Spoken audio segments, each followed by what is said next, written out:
Hello students, today we are going to start 5th lesson of Maths Part 1, Linear Equations in 2 Variables. We have studied the linear equation in 1 variable. For example, m plus 3 is equal to 5. It is a linear equation in 1 variable. Here m is only 1 variable. If we solve this equation, then we have to take this plus 3 on right side. It will be minus 5 minus 3, that is equal to 2. Therefore here m is equal to 2. Now consider the second equation. 3y plus 8 is equal to 22. Here also there is only one variable y and the degree of this variable is 1 and therefore it is linear equation in 1 variable. If we solve this equation, when we take 8 to the right side, it will be 3y is equal to 22 minus 8. Therefore 3y is equal to 14. Therefore y is equal to 14 upon 3 and therefore here the value of y is 14 upon 3. Now third equation is x upon 3 is equal to 2. Here also there is only one variable and degree of this variable is 1 and therefore it is linear equation in one variable. Linear means having degree 1. Degree of variable is 1, then it is linear, and if it has only one variable, then it is linear equation in one variable. Now here if we take 3 to the right side, it will be multiplied, therefore x is equal to 3 to the 6. Now this equation 2p is equal to p plus 4 upon 9. Here also there is only one variable p and its degree is 1, therefore it is a linear equation in one variable. Now to solve this equation, we have to take this p to the left side. 2p minus p is equal to p and therefore p is equal to 4 upon 9.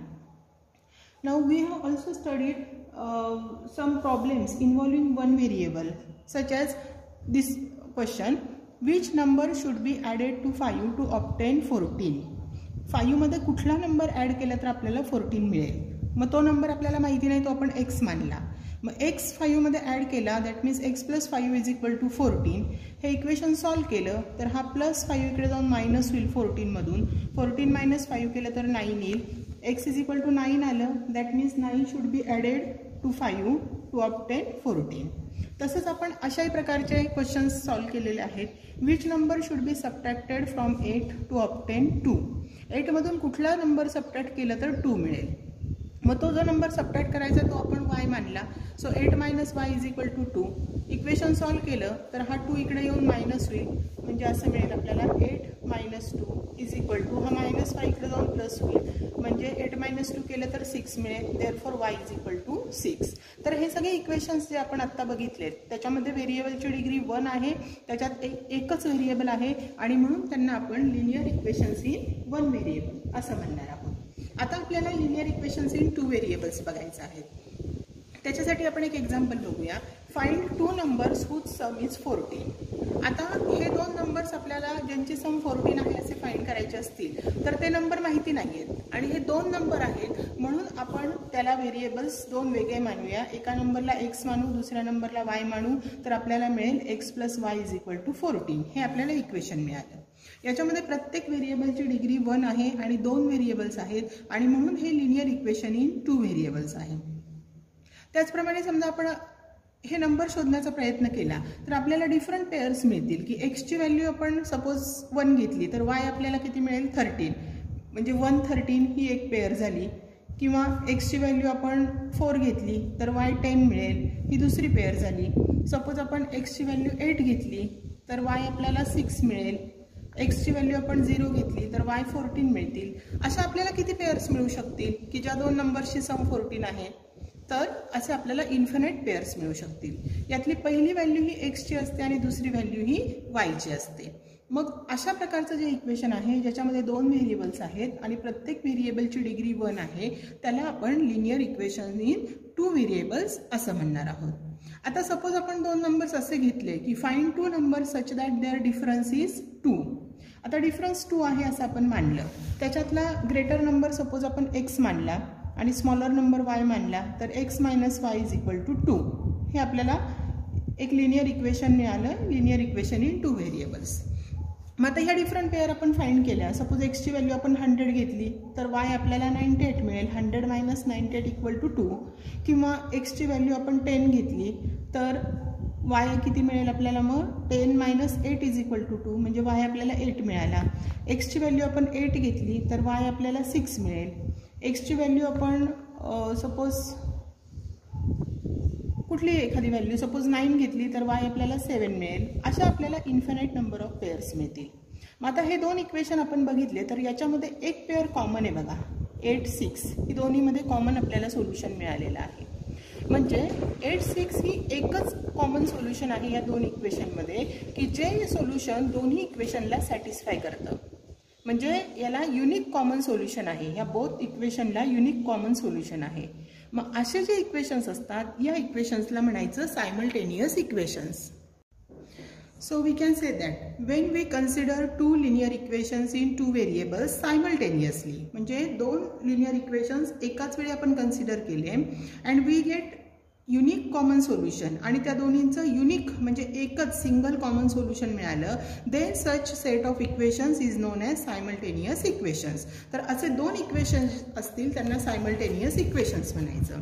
मग इथे आपण x + y = 14 आणि x - y = 2 या दोन इक्वेशन्सला 8, 6 हे unique common solution मिळालं. दोन्हींमध्ये असणारं कॉमन सोल्युशन हे युनिक आहे, सिंगल आहे आणि म्हणून या दोन इक्वेशन्सला आपण सायमल्टेनियस इक्वेशन्स असं म्हणू शकतो. Now let us solve practice set 5.1. Question number 1. By using variables x and y, form any 5 linear equations in two variables. x आणि y हे दोन व्हेरिएबल्स वापरून आपल्याला 5 linear equations तयार करायचे आहेत. Now this is an open-ended questions. That means you can write equations of your choice. आपल्याला फक्त दोन व्हेरिएबल्स घ्यायचे आहेत आणि त्यांची डिग्री 1 असेल आणि त्यांच्यामध्ये इक्वेशन तयार करायचे. मग तुमच्या मनाने तुम्ही कुठले इक्वेशन घेऊ शकता याच्यामध्ये. फॉर एक्झाम्पल x + y = 4 हे एक झालं इक्वेशन, किंवा 3x - 5y = 16 और x + y = 10. असे 5 इक्वेशन्स तुम्हाला तयार करायचे आहेत. 2x - y = 50 और 3x - 2y = 8. तर अशा प्रकारे तुम्ही मनाने कुठलेही 5 इक्वेशन्स यामध्ये लिहू शकता. Second question, right 5 solutions of the equation x + y = 7. हा सुद्धा ओपन एंडेड क्वेश्चन आहे की x + y = 7 हे इक्वेशन सॅटिस्फाय करणारे आपल्याला 5 सोल्युशन्स लिहायचे आहेत. म्हणजे तुम्ही मनाने x ची कुठली एक व्हॅल्यू घ्या. सपोज x1 घेतला तर y 6 मिळेल, x2 घेतला तर y 5, x3 घेतला तर y 4 मिळेल, x4 घेतला तर y 3 मिळेल, x5 घेतला तर y 2 मिळेल. असे आणखी तुम्हाला इन्फिनाइट नंबर ऑफ सोल्युशन्स मिळू शकतात. तर असे कुठलेही 5 सोल्युशन तुम्ही तुमच्या मनाने लिहू शकता. Now third question, solve the following sets of simultaneous equations. आपल्याला हे सायमल्टेनियस इक्वेशन्स सॉल्व करायचे आहेत आणि त्यासाठी आपण जे मेथड वापरणार आहोत that method is elimination method. See first question, दोन इक्वेशन्स आपल्याला दिलेले आहेत. x + y = 4 and 2x - 5y = 1. हे दोन इक्वेशन्स आपण एकाखाली एक लिहून घेतले आणि त्याला आपण 1 आणि 2 असे नंबर्स देऊ. आता एलिमिनेशन मेथडमध्ये आपल्याला काय करायचं असतं तर कुठला तरी एक व्हेरिएबल आपल्याला एलिमिनेट करायचा म्हणजे कॅन्सल करायचा असतो. मग एलिमिनेट करण्यासाठी त्यांचे कोएफिशियंट सेम असले पाहिजेत. कोएफिशियंट काय तर व्हेरिएबलच्या आधी येणारा नंबर. म्हणजे या सेकंड इक्वेशनमध्ये एक्सचा कोएफिशियंट 2 आहे, वायचा कोएफिशियंट -5 आहे. तर आपल्याला पहिल्या इक्वेशनमध्ये मात्र एक्सचा कोएफिशियंट 1 आहे, वायचा कोएफिशियंट पण 1च आहे. म्हणजे इथे एक्सचा पण कोएफिशियंट सेम नाही आहे आणि वायचा पण सेम नाही आहे. मग आपल्याला काय करायला लागेल, एकतर एक्सचा किंवा वायचा कोएफिशियंट आपल्याला सेम करून घ्यायला लागेल. मग त्यासाठी काय करायचं, कोएफिशियंट सेम करण्यासाठी आता सपोज आपल्याला वायचा कोएफिशियंट सेम करायचा असेल, शक्यतो ज्या व्हेरिएबलला अपोजिट साईन आहे त्यांचा कोएफिशियंट सेम करायचा शक्यतो. म्हणजे कंपल्सरी नाही आहे पण ते केलं तर आपल्याला थोडंसं सोपं जातं. मग आपण वायचा कोएफिशियंट सेम करूया. मग त्यासाठी इक्वेशन 1ला आपल्याला 5ने मल्टिप्लाय करायला लागेल कारण इथे 5y करायचं आहे. So multiplying equation 1 by 5.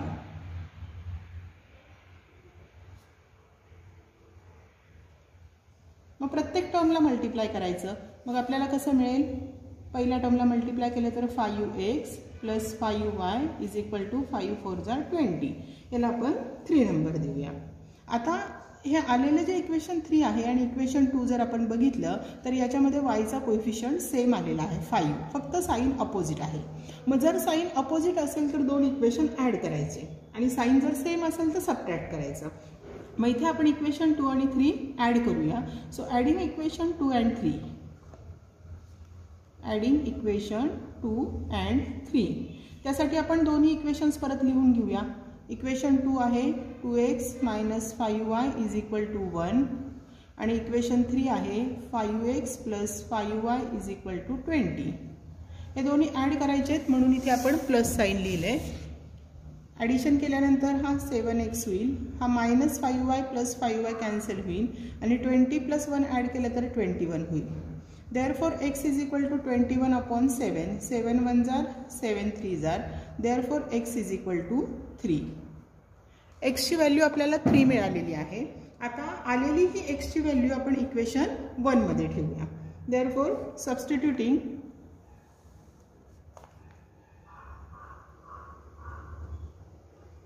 x is equal to 3 in equation 1. त्यासाठी आपण इक्वेशन 1 आधी लिहून घेऊया. x plus y is equal to 4 हे आपलं इक्वेशन 1 आहे. यामध्ये x ची व्हॅल्यू 3 ठेवली, 3 plus y is equal to 4. हा 3 इकडे जाऊन मायनस होईल, y is equal to 4 minus 3 and therefore y is equal to 1. आणि म्हणून आपल्याला याचं सोल्युशन असं मिळालेलं आहे. देअरफॉर आपला आन्सर येईल solution is equal to, always you have to write the value of x in round bracket and then comma value of y. Solution is 3 1. तर अशा प्रकारे ही जी मेथड आहे या मेथडला म्हणायचं एलिमिनेशन मेथड.